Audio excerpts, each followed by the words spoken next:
Assalamualaikum warahmatullahi wabarakatuh.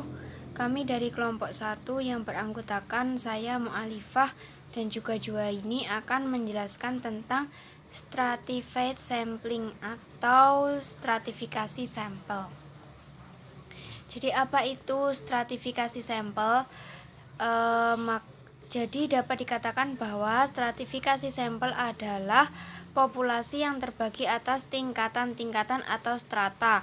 Maka cara pengambilan sampelnya tidak boleh dilakukan secara random, namun tiap strata harus diwakili oleh sampel. Jadi kapan penggunaannya? Pengambilan sampel acak stratifikasi, pengambilan ini dilakukan apabila populasinya bersifat heterogen atau terbagi-bagi dalam lapisan-lapisan strata yang saling pisah atau tuntas. Jenis-jenisnya yang pertama adalah sampel terstratifikasi proporsional, merupakan sampel terstratifikasi dengan populasi dibagi atas kelompok-kelompok yang homogen. Dari masing-masing kelompok diambil sampel secara proporsional. Jadi tiap kelompok strata itu memiliki jumlah sampel yang sama. Yang kedua, sampel terstratifikasi tidak proporsional, merupakan sampel terstratifikasi dengan populasi dibagi atas kelompok-kelompok yang homogen. Dari masing-masing kelompok diambil sampel namun tidak proporsional. Yang kedua ini tiap kelompok atau strata itu diambil sampel namun jumlahnya tidak sama. Syarat-syarat yang pertama adalah harus ada kriteria yang jelas akan digunakan sebagai kriteria dasar untuk menstratifikasi populasi ini dalam lapisan-lapisan. Harus ada data pendahuluan dari populasi mengenai kriteria yang dipergunakan untuk menstratifikasi. Harus diketahui dengan tepat jumlah unit penelitian dari tiap strata dalam populasi itu.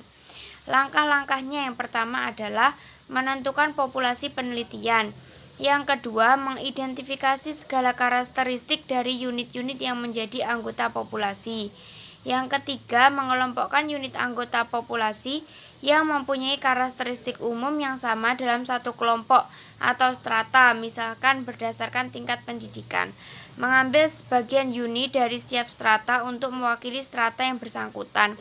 Teknik pengambilan sampel dari masing-masing strata dapat dilakukan dengan cara random atau non-random.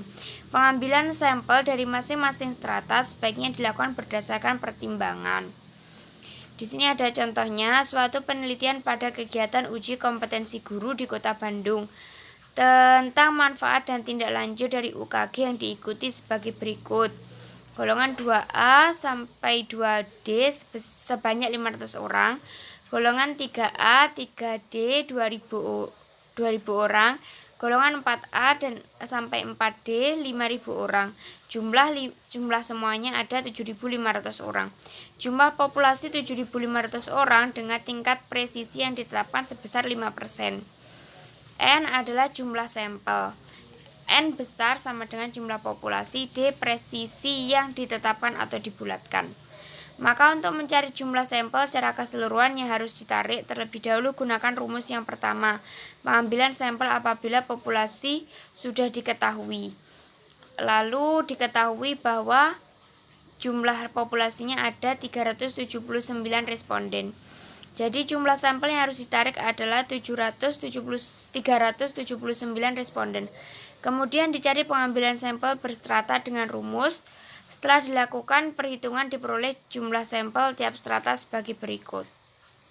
Sekian presentasi dari kami, kurang lebihnya mohon maaf. Wassalamualaikum warahmatullahi wabarakatuh.